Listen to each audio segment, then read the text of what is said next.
Fala, bando de louco ligado aqui na Corinthians TV. Esta semana, no dia 8 agora, sexta-feira, será comemorado o Dia Internacional da Mulher. E para fazer uma homenagem às mulheres, a gente está recebendo hoje aqui uma convidada super especial, doutora Ana Carolina Ramos Ecorte, que vai bater um papo com a gente e nós vamos conhecer um pouquinho mais da nova chefe do Departamento Médico do Corinthians. Primeiro, doutora Ana, muito obrigado.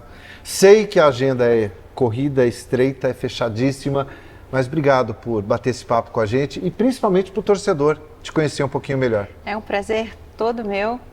A agenda é corrida porque, a gente é Corinthians, né? A gente sabe que essa correria cheia de jogador aí, mas estamos aí para conversar, bater esse papo, falar um pouquinho de mim, falar um pouquinho desse trabalho e desse clube que é tão querido, né?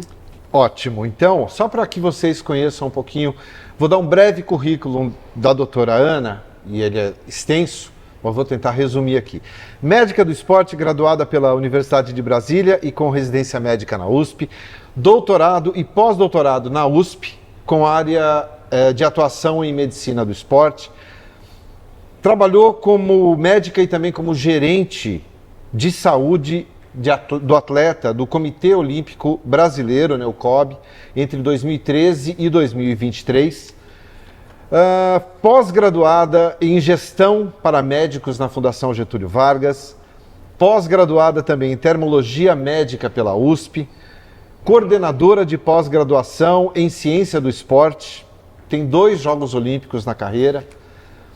Trabalhou com atletas medalhistas olímpicos, né, tanto no Rio de Janeiro como em Tóquio. Foi líder da área médica e tem um total de 7 medalhas olímpicas, né, no seu trabalho, na sua carreira. Medalhas que são dos atletas, São, né? dos atletas, Claro mas que você participou diretamente nisso. Bom, para quem não te conhece, quem é a Ana Carolina Ramos Ecorte? Vocês adoram essas perguntas, né? E aí, pra gente falar da gente, não é mais fácil falar de você, né? Mas tá bom, vamos lá. Eu sou nascida em Brasília, né, filha de pais mineiros, com dois irmãos. Sou a mulher da família, né? Assim, entre 3 filhos dos meus pais, eu sou a única mulher. E uma família que vive o esporte, né? Sempre foi. Meu pai, corredor de kart, desde lá de trás em Brasília, né? Da mesma geração do Nelson Piquet. Meus irmãos adoram futebol e eu nunca... E eles, assim, chegaram a jogar uma universidade pelo Brasil, alguma coisa assim. Eu nunca fui atleta, mas sempre fui praticante, sempre amei o esporte. Sou uma pessoa muito tranquila, muito... uma pessoa, uma cuidadora. Eu costumo dizer que eu sou médica e a gente cuida de pessoas, né? Então, assim, antes de ser uma gestora, antes de ser tudo isso, eu sou médica e o que eu sei fazer é cuidar de pessoas e resolver problemas. O médico é de solucionar problemas. E solucionar problemas na saúde, mas na gestão também da saúde do nosso atleta. Então, assim, encaixou muito na minha vida a medicina do esporte exatamente por isso. Porque a gente é um gestor da carreira do atleta, da saúde do atleta, não da carreira, da saúde dele. A nossa formação é uma formação completa, que a gente sabe falar a linguagem do treinador, a gente sabe falar a linguagem do psicólogo, a gente sabe falar a linguagem do preparador físico, né? A gente entende o atleta, então a gente gerencia muito as situações clínicas do atleta. Eu acho que essa sou eu. Tenho um cachorro que eu amo de paixão. Como chama? Chama Rio. Olha só que interessante. Rio por causa das Olimpíadas do Rio. Eu ganhei esse cachorro de um dos meus atletas de uma dessas medalhas olímpicas, foi do Arthur Nori. E o cachorro do Nori se chamava Tóquio, pensando nas Olimpíadas de Tóquio, e aí ele teve um filhote e ele me deu. E acabou sendo Rio porque era macho, porque senão seria Paris, porque era a próxima Olimpíada, mas aí foi a anterior, que foi exatamente a Olimpíada que o Nori teve uma medalha olímpica. Então isso é muito especial. Quero que você fale um pouquinho, posso lhe chamar de você? Por porque favor. assim, a doutora Ana, eu olho, assim, ela é muito jovem, né? Como foi a sua infância? São duas perguntas. Como foi a sua infância lá em Brasília? E como a medicina surgiu na sua vida? Foi um sonho de criança? Teve alguma referência na tua família? Ou a vida te encaminhou para a área de saúde? Olha que legal. A minha infância sempre foi muito, muito ligada assim, à minha família, né? Minha família, ali, nosso núcleo, ali somos nós 5, mas que tinha um núcleo maior de primos, tios, avós. Então, minha família era muito grande. Então, sempre junto. Eu tenho 3 primos que batem muita idade com nós três irmãos. Então, éramos 6, né? Éramos 6, é ótimo, né? Tem até um livro. O livro. E a gente sempre foi muito próximo, a gente viveu muito junto. Então, a minha infância foi muito próximo da minha família e dentro da minha igreja, que eu sou da igreja presbiteriana. Então, a gente tinha os acampamentos da igreja, tinha os encontros da igreja, e a gente sempre caminhava isso muito junto.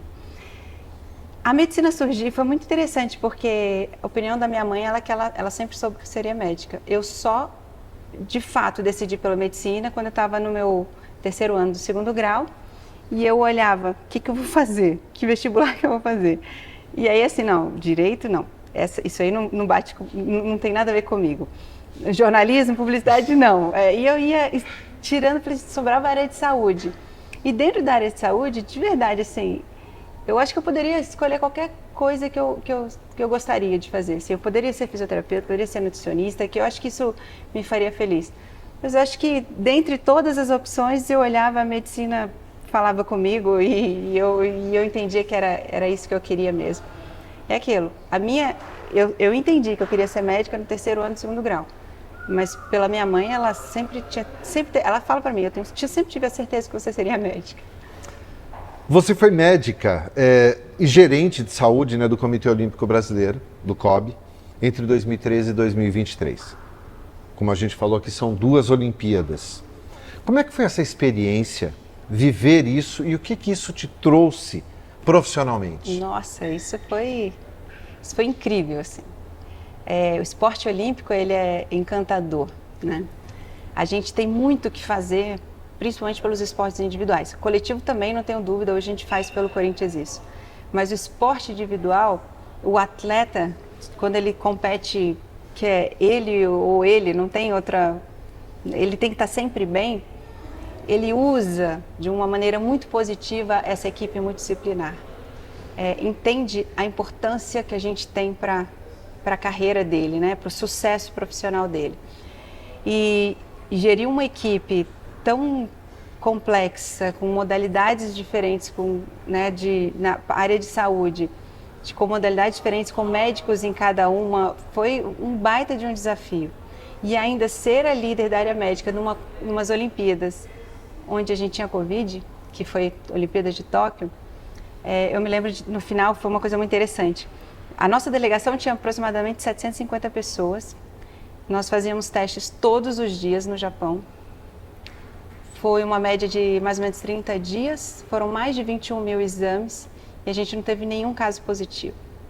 E o vice-presidente do COB, foi o chefe de missão de Tóquio, no final, ele falou assim para mim, se a gente tivesse uma medalha, se a gente ganhasse, eu daria para você representando a área médica, porque o que foi feito, isso assim, nenhuma delegação desse tamanho teve isso em Tóquio, né? Então foi muito importante o nosso trabalho de educação, porque a medicina é educação também. Sim. A gente educou muitos atletas do comportamento ali durante os jogos, da importância do uso de máscara, porque se treinou durante 5 anos, que aumentou ainda o ciclo olímpico, né? Porque atrasou 1 ano. Treinou durante 5 anos. Para chegar na hora, você testar positivo e ficar fora da competição, isso não era justo, nem com ele. E nem com o seu colega de quarto, porque se você testasse positivo, o colega de quarto tinha que ficar isolado também. Então foi um trabalho, a gente pensou em tudo. Ivan, assim, olha, para você ter ideia, a gente pensou na organização dos quartos. A gente não colocou 2 levantadores do vôlei, os 2 levantadores no mesmo quarto. Porque se um testasse positivo e o outro estava fora, a gente perdia. Sim. Perdia o levantador.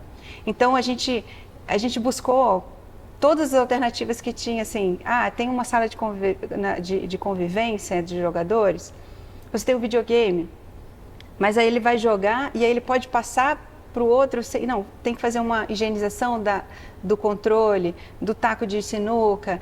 A área médica entrou em todas as decisões dos Jogos Olímpicos. Para mim, por isso aquilo foi de um enriquecimento tão grande profissional. Eu até brinco que eu acho que só de lembrar da Olimpíada de Tóquio foi maravilhoso, mas eu estou cansada até agora. Todo dia, às 5 da tarde, chegava no meu e-mail todos os testes da delegação. Então era uma angústia de falar assim, será que tem algum positivo? Né? Mas foi tão assim, incrível o resultado final que a gente também limitou o número de pessoas para a cerimônia de abertura e de encerramento. Mas foram 6 pessoas na cerimônia de encerramento e o chefe de missão do COB me convidou para fazer parte dessas 6 pessoas na cerimônia de encerramento, representando mesmo, né, o que a área médica fez ali em Tóquio. Foi muito legal. E tivemos o sucesso mais importante do recorde de medalhas nessas Olimpíadas de Tóquio também, né? E além desse cuidado, com mais de 700 atletas, tinha o cuidado pessoal também, né? Porque a Covid não tinha distinção, não tem distinção. E ainda ter esse cuidado pessoal, né? Porque os atletas preservados, mas também tinha o lado pessoal, né? A tua saúde. Isso. E a gente tinha que ser um modelo, exemplo para eles, né? Então, assim, de comportamento quanto a Covid, mas a gente está, por ser área de primeiro contato, a gente está mais exposto, né, a tudo isso, a atender um atleta com alguma queixa respiratória que você poderia ser ou não poderia ser Covid. Então, a gente estava exposto e a gente tinha que se cuidar também, né? Cuidar da alimentação, cuidar do descanso, porque era o que... a imunidade, a gente ia cuidar da nossa imunidade para nos manter ativos e trabalhando, né? Você foi a primeira mulher no país a trabalhar em um clube de futebol profissional, foi aqui no Corinthians, né? Atuando principalmente no futebol masculino, né? Você teve muitas barreiras, sofreu preconceito, não dentro do clube, mas da parte externa mesmo também, por ser a primeira mulher a vivenciar tudo isso? Olha, Ivan, eu nunca tive dificuldade em nada. Talvez, porque para mim é muito claro uma coisa, eu estou aqui trabalhando, se é com homem ou com mulher, eu estou trabalhando. Como eu sempre trabalhei com os atletas do esporte olímpico, e a maioria deles, por sinal, são homens, no meu consultório eu atendo homens, atendo mulheres, pessoalmente, eu não conseguia ver essa minha dificuldade aqui. Porque tudo bem, entra aqui no consultório, eu vou te atender, e para mim é natural. Eu comecei a ficar um pouco mais ansiosa quando eu fui escalada para o meu primeiro jogo. E aí a minha preocupação era, como será que a torcida vai me receber? Vai me acolher ou não? O que é? A gente fica preocupado. Sim. Aqui dentro do Corinthians, nenhum tipo de discriminação, muito pelo contrário, todo mundo sempre me ajudou no que podia. A gente tem algumas dificuldades logísticas para a mulher dentro de um estádio, por exemplo, mas sempre que possível eu fui compreendida e ajudada. E aí veio aquela minha angústia para o primeiro jogo. Você lembra qual foi? Eu lembro direitinho. Corinthians CSA, dia 18 de julho de 2019. Horário. Na Neoquímica Arena. Foi o jogo das 4 da tarde, porque estava sol. Mas a torcida me acolheu de um jeito, é um carinho tão grande, assim, que eu recebo.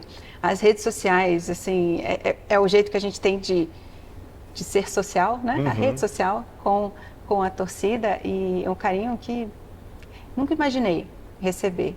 E nunca tive nenhum problema. Desde todo mundo, de jogadores, de diretoria, de funcionários, nunca tive problema. E se vem de fora, de verdade, o que para mim é isso daqui. O que falam de fora, eu sei que eu estou com minha consciência tranquila, que eu faço muito bem meu trabalho, procuro fazer muito bem meu trabalho, e tem um feedback deles que é super positivo, então isso para mim que vale. Vem de fora e deixa para lá. Você vive num universo que é majoritariamente masculino, né? Falando até, pegando esse gancho da tua resposta anterior.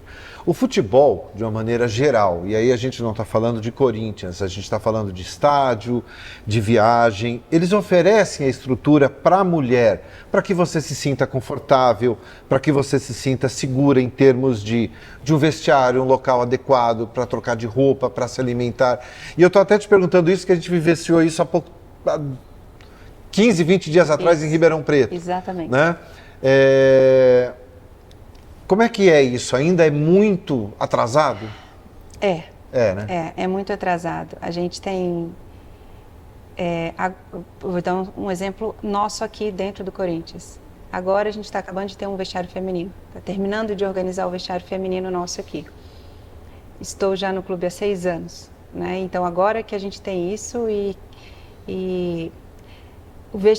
na Neoquímica Arena não tenho nenhum problema. Eu brinco que eu tenho um vestiário só meu, porque lá tem 4 vestiários, tem um vestiário do jogo, aquele jogo que eles falam do aspirante, né? Da preliminar. Então tem praticamente um vestiário só meu. Mas a maioria dos lugares a maioria não está pronta para receber a mulher.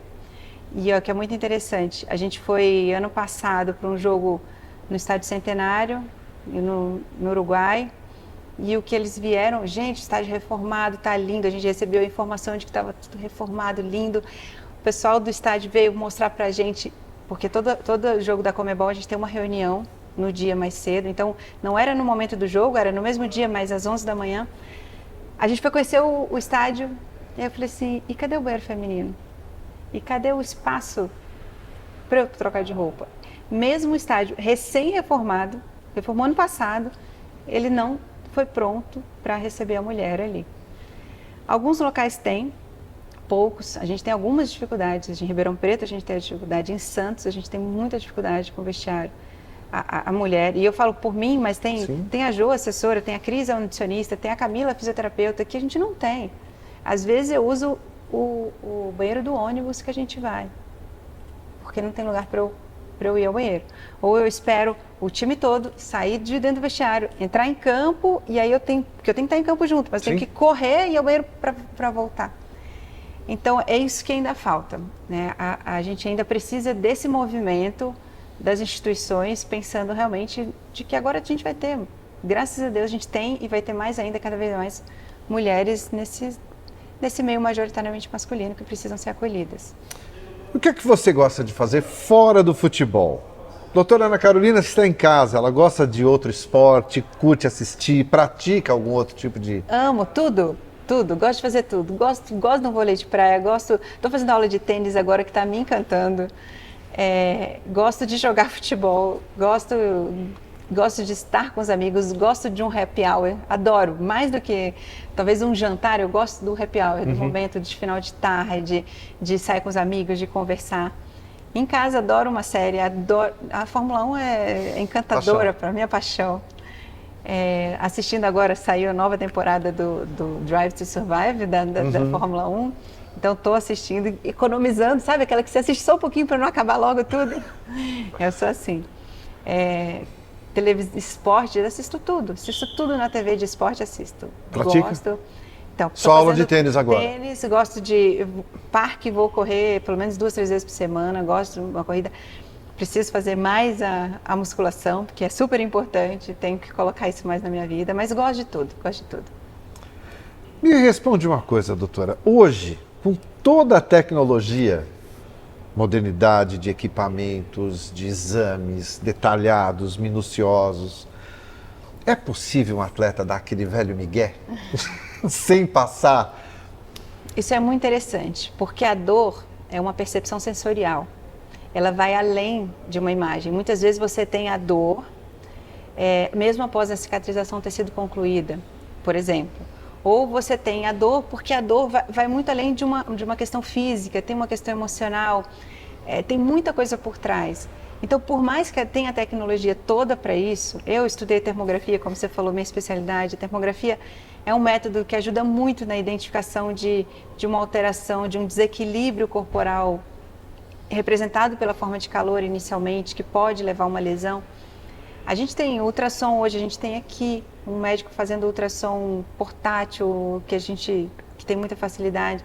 A gente tem marcadores bioquímicos que a gente colhe aqui. A medicina está realmente muito avançada, mas a gente ainda tem, muitas vezes, a queixa do jogador que não é mensurável, a gente não consegue... É subjetiva, né? É subjetiva, porque é uma percepção sensorial, ela é subjetiva. Então, assim, eu não consigo te dizer se aquilo é um migué ou não. Eu até te perguntei, porque falando do futebol mais do passado, tô com uma dorzinha aqui, e não treinava, né? Ficava no DM. hoje, claro, apesar da dor ser subjetiva e só sente a dor mesmo quem está com ela, né? Mas hoje minimiza muito também isso. Muito. Né? Não dá para... Isso, minimiza muito, mas nós como médicos, isso é prerrogativa nossa, a gente precisa acreditar no que o paciente está falando. Mas a nossa relação, a gente constrói uma relação de confiança tão boa com eles aqui, quando a gente é médico de equipe, quando a gente está com a equipe todo dia, que a gente consegue, pelo nosso papo, a gente consegue entender. Até assim, se ele está com esse migué que quer sair de um jogo, mas por que isso está acontecendo? Hoje a gente tem a figura da psicóloga aqui, com a Anaí, que ela pode dar esse suporte pra gente. E aí a gente trabalhar na mudança comportamental dele. Não, peraí, mas você sabe que isso é importante, né? Isso é importante pro jogo. Vamos fazer com que você queira ir pro jogo, não com que você não queira ir. Então a gente também trabalha isso daí. Minimiza muito, a tecnologia minimiza. Mas eu acho que assim, talvez o que mais minimize é quando o profissional de saúde tem uma relação de confiança muito grande com o jogador e a gente consegue entender exatamente para onde ele quer ir, né? O que passa na cabeça dele. O que não pode faltar nas pessoas? Honestidade. Eu gosto muito de falar disso, assim, não sou da mentira, não gosto da mentira, eu acho que a verdade tem que ser dita, por mais que ela doa, mas ela tem que ser dita. E aí o caminho é traçado em cima da verdade. Né? Assim, você precisa passar para o seu paciente, para o seu jogador, o que ele tem. Você não precisa esconder que ele tem uma lesão ou não para a gente poder direcionar alguma coisa. Não, você tem que explicar. Muitas vezes você tem que correr o risco mesmo, em cima de alguma alteração da imagem que ele tem, alguma coisa assim. Mas a verdade, ela tem que ser dita. Então, assim, para mim, a honestidade não pode faltar. O que é que o futebol te deu que se não fosse ele, você não teria? Nossa. Caramba, Ivan, essa é boa, essa é boa. Talvez não, talvez não, com certeza, uma postura mais assim, certa, assim, de trabalhar, sabe? Deixa eu pensar na palavra certa para isso, mas você não ter medo de falar com a verdade, você se posicionar de uma forma mais assim, forte, assim, mais intensa. Porque a gente precisa se posicionar aqui. O futebol, você não pode dar um jeitinho, não. Ou não é, né? Principalmente na área de saúde. Você tem que se posicionar. E esse posicionamento você abre para uma equipe, e aí você pode tomar uma conduta diferente até daquilo, às vezes, do que você está pensando, mas você tem que deixar aquilo ali, ó. O que é certo, né? Ou não é. O que é certo. Mas em cima do que é certo, o que a gente pode fazer? Então, acho que é isso. Futebol me deu uma coragem de me posicionar mais. E um entendimento de que é preciso, né? Fazer sempre o que é certo. Para a gente finalizar esse primeiro bloco, né? Porque daqui a pouco tem as rapidinhas com a doutora Ana, vamos encerrar com essa pergunta. Qual a história mais engraçada que você já viveu no futebol? Uma história que te marcou? Eu acho que foi a minha entrada mesmo, né? O meu primeiro dia, assim. Eu acho que me marcou muito a minha estreia, porque foi muito interessante. Na época, quem era o gerente era o Sheik, era o gerente de futebol.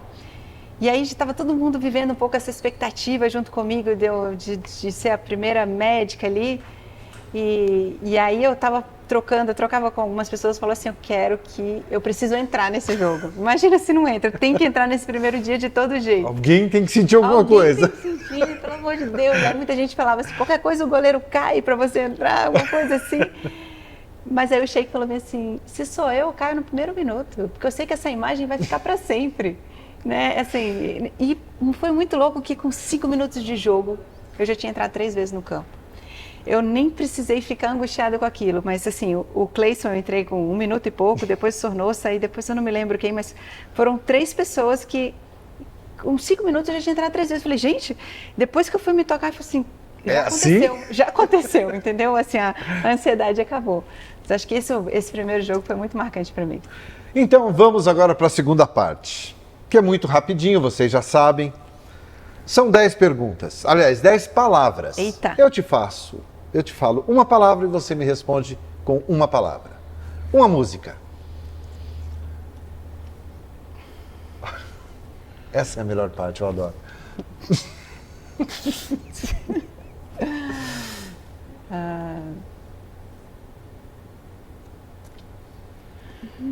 Eduardo e Mônica. Eduardo e Mônica. Não, à toa, Legião Urbana de Brasília. Um dia irá dizer que existe razão, coisas do coração. Um filme. A Vida é Bela.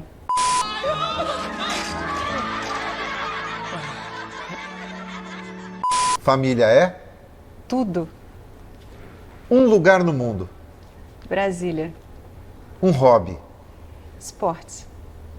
Uma palavra que te define.